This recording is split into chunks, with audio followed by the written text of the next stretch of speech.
Okay, so welcome everybody. This is Lainey, and I have the really distinct honor of speaking with Allison McQuinn today. She said yes.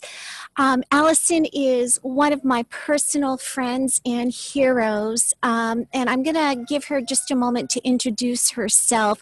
But this is a part of the mental health series that I had committed to recording and sharing with our community. Allison is not coming at the mental health awareness from a psychology perspective, although there's a lot of psychology involved, but she's coming at it from a very holistic perspective. And I think that what she has to offer in terms of staying healthy right now in a time of uncertainty is going to be so helpful to our community. So welcome, Allison. Can you just share briefly your background and talk a little bit about your approach to health and wellness? With pleasure. Thank you so much, Lainey, for inviting me. It's always such a pleasure to hang out with you. My name is Alice McQuinn. I'm a doctor of Heilkunst medicine, and that's just a weird German word that means the whole art of healing and curing. We work mainly in the realm of chronic disease with patients. And as Lainey alluded to, it's not just about the physical level of health, but also the mental and emotional. We take people like onions and strip the emotional and physical shocks and traumas off in the order in which they've actually accumulated them during the course of their lives. While doing this, we have a very naturopathic approach as well with regards to supplementation, diet, that kind of thing. So today we're going to kind of focus in on that area as to what you can do to up your immune function, which is really critical not just at this time, but at all times.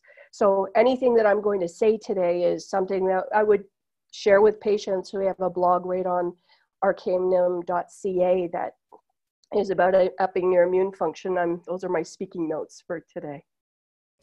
So we're going to address the immune system, but before we talk about the physical foods that you can eat and supplements and stuff like that, can you talk a little bit about how the immune system and mental health sort of work hand in hand? And that way it'll sort of give the foundation for the importance of addressing this from that perspective. Yeah. We talk about certain viruses, and viruses are opportunistic, whereas things more like chickenpox or measles are more natural diseases. So for example, 80% of the population carries streptococcus in their bodies. It's there all the time. We call it an opportunistic bacteria. And it's waiting for the opportunity for you to create enough stress in your environment for it to activate symptoms. See, everybody in the material realm really thinks, oh, it's a symptom, now I have the disease. It's like, no. No, you actually have to create the conditions right. And if you study germ theory versus terrain theory, realize that Pasteur on his deathbed actually said, oh my God, guys, I'm really sorry. I buggered up. Oh, I've misled you. And I had a really good marketing team. And so, yeah, this is what's come out as the prevalent idea. Well, Antoine Béchamp, who actually was a colleague of Pasteur, said, you actually have to create the conditions right. I was speaking about this with somebody even yesterday. I said, a child in a classroom that gets chickenpox, for example, isn't necessarily subject to the germ theory. The idea being is that there's going to be 80% or 50% of those kids that never get chickenpox. Well, why is that? And we also know that kids that don't have active symptoms doesn't mean they haven't had the disease. We know people that have been tested for titers for diseases that they as children actually had, but never had symptoms. So the idea being is that we want to really create the health and robust state of mind where we kind of have like the proverbial blood on our doors, it's going to pass you by, right? Because you don't have the state of mind that creates a resonance with that particular virus or disease matrix. So how to do that? Well, up your health on the physical level, but also up your health on the mental, emotional level as well. And how do we do this? Yeah, good question. So I must say it's interesting because when I listen to my patients, and the ones that have been working with us for quite a number of months, I offer them any kind of immunization they would like. Homoprophylaxis is something we've been doing for hundreds of years. If you think about it, the vaccines are actually based on homeopathic law. Like cures like. The problem with the vaccines, though, is you've got 19 chemicals and adjuvants. And while that can, if you have the strength to withstand that, go for it. But I offer patients homoprophylaxis. Those who have been working with us for a while are like, Ali, I got this. I don't even need it. It's not a thing for me. I don't feel any resonance. I'm outdoors lots. I have really good diet. State of mind, it's not even, but those patients that we start to work with in the early times, especially people that have been in the allopathic matrix, they're like, yeah, bring it on, give me everything. The idea being is that bring me what you have from the outside of myself, and in health, we work more from an inside out state of being, right? There's no magic bullet for health. Health is lifelong immunity, just like lifelong learning. I love how those two things tie together. So in terms of, I know you wrote an article about this and we'll share that in the links, but could you give some high level sort of kind of immune boosting tips for maybe supplements and food? Yeah. So up your D, get out in the sun. I don't have any tan lines. I have a lot of tan. It's just the kind of gal I am. Yeah. And up your vitamin C. So I'm making a great big pot of Jamaica tea every morning. Really, really ripe. And you can sweeten it with a little bit of honey. These are the leaves of the Jamaica or hibiscus tree. They're beautiful to drink, extremely high in vitamin C. I sweeten mine with a little bit of xylitol, which is sweetener from the bark of the birch tree. The reason being is I don't want the high glycemic index in my particular diet. The other thing I do when I land in wherever it is I'm staying, Canada, Mexico, Guatemala, wherever it is that I happen to be, I will start to ferment anything that doesn't move. So my husband always jokes he has to stay out of the kitchen because chances are he'll be put in a jar if I get a hold of him. So what I do is I take cabbage and I cut it up. Sometimes I like carrot. Red onion is really juicy in that combination. And I will also do it with a bit of hot peppers, jalapenos. You don't taste the hot peppers. They're not hot after you ferment them. So just, even my kids love that. And then you just add a brine of kosher salt or sea salt, Himalayan salt I use sometimes, depends on what you have, and water. It's about 2 tablespoons of kosher salt per liter of water. I apologize, I was raised not in the imperial system. So you may have to do a Google search on that. What you want to do really is create a very high level of probiotics. In the body, we know there's death forces and enlivening forces. You want to load heavy on the enlivening forces in your body at all times, especially when something like a scourge or a disease matrix is in our midst. Let me interrupt real fast. There's somebody's watching and they're asking about zinc. Do you know? Yes, that's the other thing I was going to mention. Yeah, and again, zinc is something that the physical body no longer produces on its own. Same with vitamin D. So these are things you want to make sure that you're supplementing regularly with. If you can't get natural vitamin D, then you'll actually want to supplement with it, you know, about 3 to 4,000 IUs for an adult, 1,000 IUs for a babe. So the other idea is zinc is very highly, I mean, the first defense to anything that's coming in your midst is actually at the level of your tonsils. Zinc is very helpful. Some people will also supplement with nascent iodine. And again, if you have access to these things and can order them from Amazon, wonderful. Nascent iodine is very helpful because we're exposed to so much radiation from computers and phones and such. So that would be, you know, 3 to 4 drops of nascent iodine. Zinc, just follow the recommendations on the bottle, but yes. The other thing that we do recommend is vitamin E to restore any tissue damage in the body as well. Very, very, also very helpful. Cod liver oil, high in vitamin A. Wonderful for really increasing the immune function. We recommend this very highly in the fall when people are starting to kind of go within or inside. If you are in a quarantine situation, up your cod liver oil and your supplementation, feed your microbiome because you may not be outside as much as you would like. On that note, do make sure that you get outside as much as you possibly can.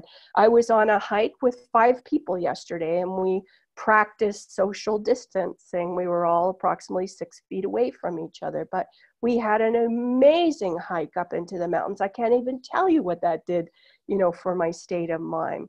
So, you know, and really practice, there's great YouTube videos on I follow Yoga with Adriene for the last 7 years. I have a yoga mat wherever I live and, you know, I just pull it out and do my yoga practice. Pace is amazing. Weight-bearing exercises of all kinds, right for your typology. So I'll quickly go over that. With regards to your blood type, this is really important because certain foods act like poisons in your blood. If you're an A blood type, you actually are Asian by blood. You do very well with high vegetable, lower meat content, and no red meat. So you do very well with chicken, turkey, a lot of vegetables in your diet. The exercise that's best for you is yoga, qigong, tai chi, these kinds of things. Not robust or heavily laden on cardio. Very hard on your endocrine system and will blow really your adrenals very quickly. So this is really important. You can get more information from us. We'll actually send out blood type diet for highly optimal foods, neutral foods, and then avoid foods. O blood types do very well with bone broth, red meat, elk, bison, buffalo. I mean, things that are not as readily available in the North American diet. The idea being is that you really need to fortify the iron levels in your body, for example. They also do very well with high vegetables. Knock the sugar and grains out of your diet, please, please, please. Sprouted grains are okay, like Ezekiel bread, for example. Ferment your bread. Sourdough bread is a fermented bread. Knock all other grains, processed wheat out of your diet, refined sugar. If you're going to eat chocolate, make sure it's the good chocolate that is made from cocoa nibs, not the other things that the big, you know, companies would like you to think are chocolate, which are just the husks from the pod. The other thing is B blood types do very well with a European diet. We're European by blood. So what would a European eat in the afternoon? Well, they do very well with a plowman's lunch. So lamb, turkey, anything that is actually comes from organ meat, really positive. Bees need to do this, really important for upping their immune function. ABs are a combination between the Asian and European diet. They're only 4% of the population. But again, you know, just lots of vegetables. 75% of every human being's diet should be vegetables, and the rest low amounts of carbs, meat, seeds, nuts are brilliant as well for helping you stay whole and healthy. So, what can you say to families that are now quarantined that are together and they're dealing with immune system issues and anxiety issues, especially with children, and those things are raising? Are there any specific practices or supplements or sort of foods that you can focus on for these times, especially with children? Yeah, very well said. Anything that I have recommended has already been what we call the sussinative side of your generative power. Big honking words. That means you have two sides of your health. One is what you can do on the vitamin therapy, healthy diet, which we've just talked about, exercise. These are what we call the naturopathic approaches to keeping your ground substance really healthy. That's the organism level of your biology. If we have engendered a mental or emotional or physical disease matrix, it's a bit like a pregnancy. It's very hard to become unpregnant.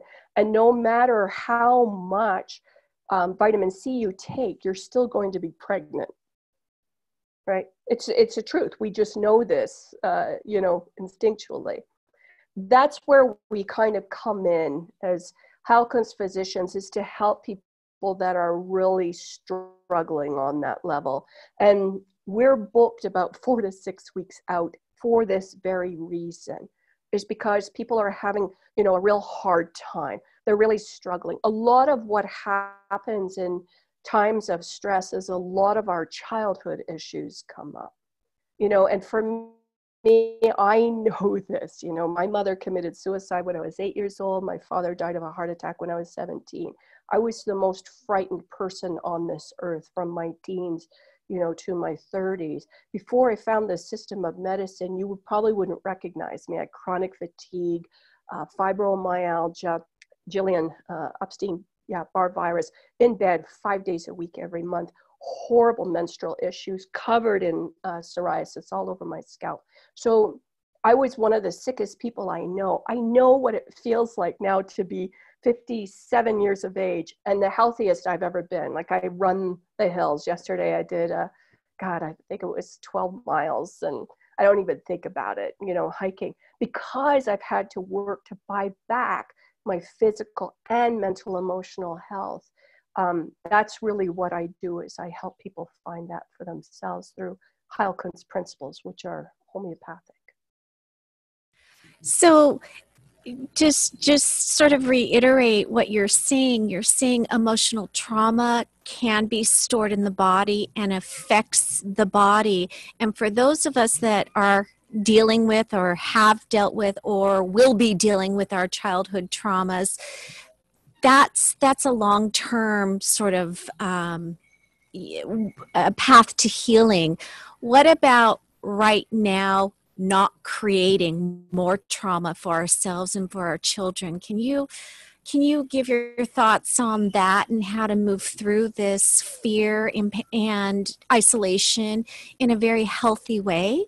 Yeah, it's not an easy question, Lainey, honestly. I mean, if you think about it, I hiked with 2 people yesterday that were paralyzed with fear.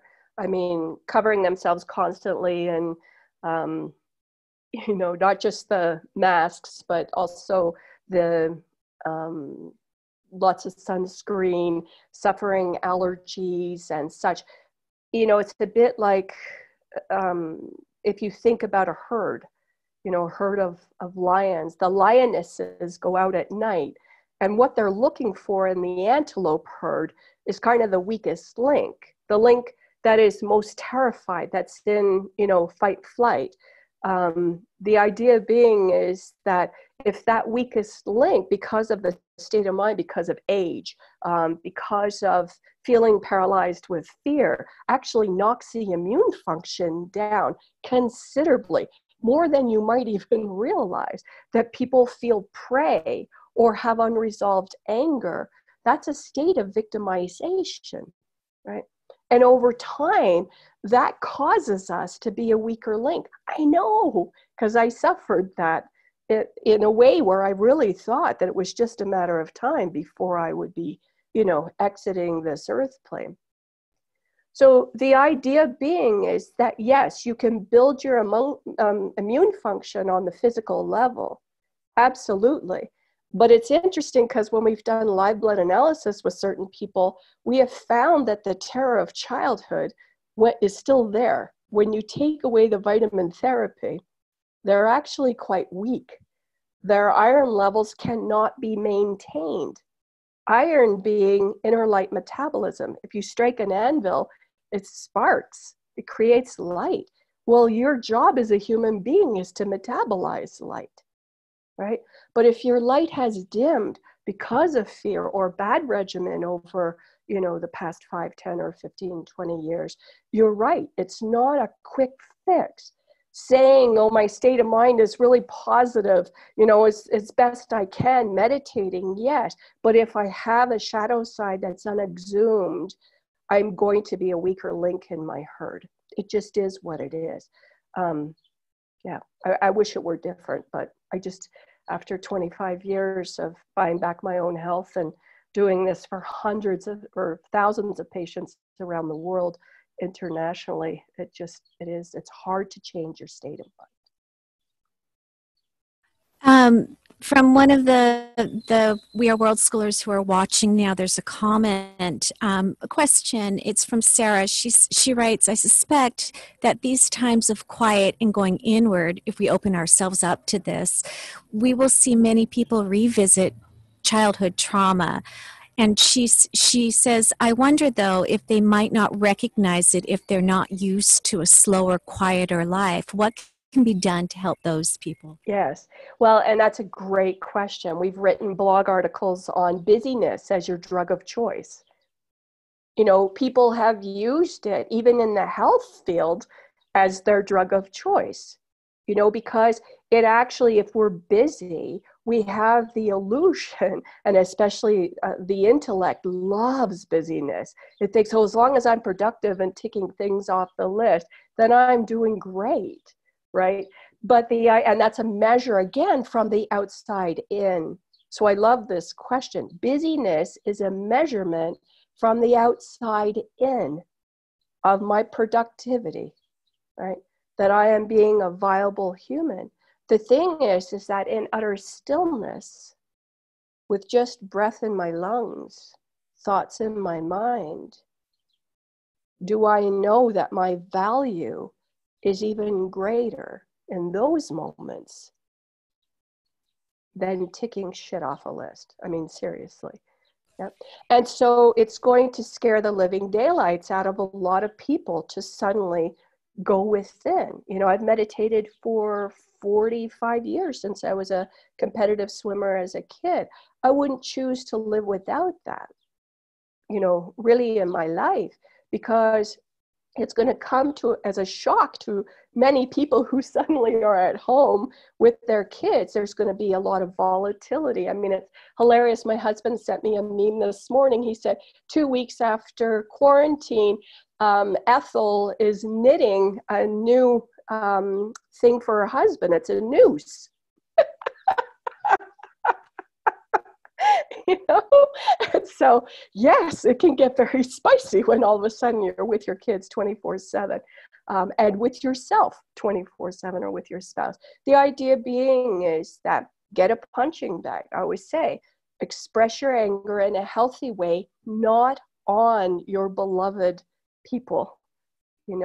I have a doctor I've supported for many years as her physician, and she goes home, swears, curses, hits that punching bag for all it's worth, get the anger out. I took a broom mop to an oak tree in the backyard for years just to get the rage and the anger out of being frustrated, of suffering tyranny, that was perceived or imagined. It doesn't matter. I yelled obscenities up into the rafters of my barn for years as part of my therapy.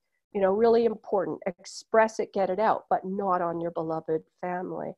The other thing too is really gravitate to those who give you energy, up your scenic index mentally and emotionally. Really surround yourself with people. My colleagues are amazing human beings, and we bolster each other up all the time mentally. Listen to music that, binaural beats on YouTube are great. If you have a headache or you're feeling depressed, or binaural beats are a great way of using resonance to up your state of mind into a more positive way of thinking. Positive, affirmations. We put out memes on arcanum.c on Facebook and Instagram all over the place. We don't even mention the C word because we're all about, creating more positivity in the world. And really dig into what is the true reality for you. Where is this all coming from? What is it they want you to think? And how can you bolster your state of mind really in opposition to that? This makes me think of, I can't think of the name of that pyramid of needs. Guy's name starts with an M. Mm-hmm.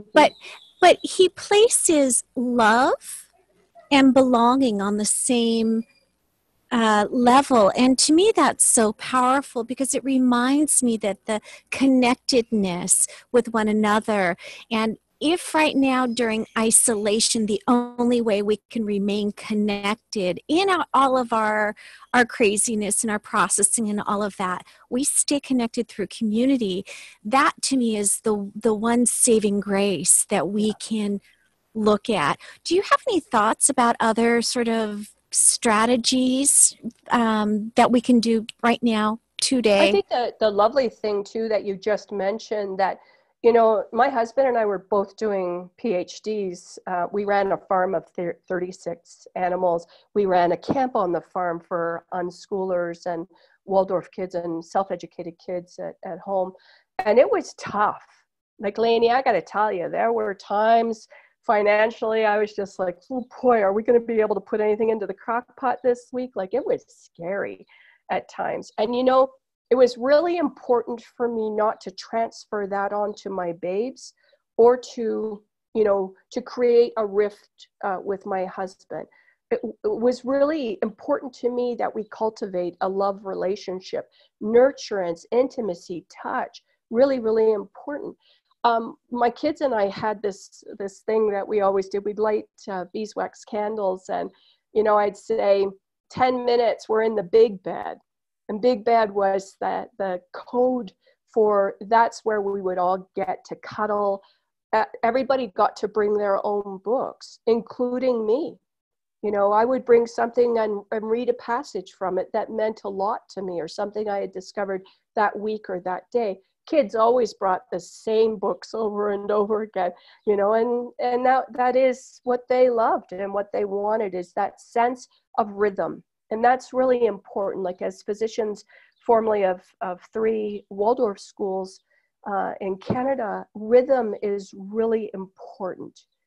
That to have kind of a daily rhythm that maybe you've not explored before, that approximately 10 o'clock every day we all go out for a walk, or to explore the creek that's now running that was frozen before, to really kind of notice what is nature, how's she expressing herself right now today, to make paper stars with kids that cover the windows, felted animals, felted little, just to get basic craft supplies, even while you're on the road and traveling, to do felting together, sometimes just to get lost in finger knitting together for hours, make a rug out of that finger knit wool.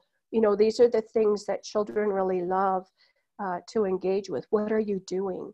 Can I do it too? I mean, that's really the questions. And of course, I mean, cooking, for example, can be an amazing thing. That's a win-win for the whole family, but it's an opportunity really just to be together. Sunday evenings in our house was cooking night. So even the 2-year-old had a dull knife and a carrot, because people want to feel part of a community.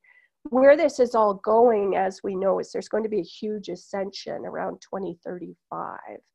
And this is an ascension, not on a religious level, but of a Christ consciousness in all of us. What that means is that peer-to-peer engagement, supporting our businesses with each other, trading, bartering, taking it down away from the elite and what they would like us to think is our only means of really finance or economics.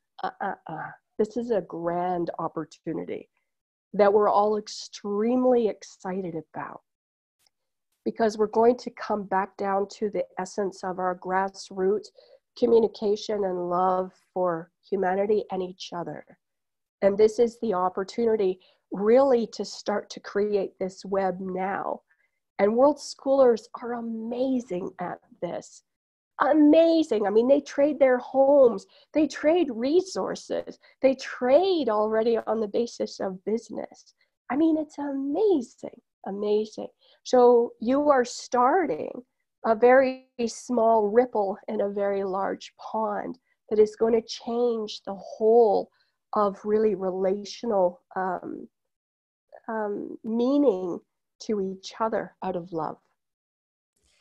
We just got to get through these next few weeks together, but we got this, guys. Thank you so much, Allison, for your time. And I'm going to have you put all of your links and the link to the article in this thread, and I'm going to move also everything over to the mental health thread as well. Okay. I am so grateful. Such my pleasure. And we've done a great score of things on epidemics and, you know, how we treat those. And so, yeah, we've got this, guys. Nothing to worry about.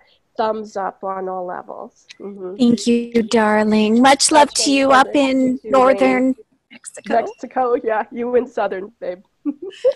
Bye. Bye.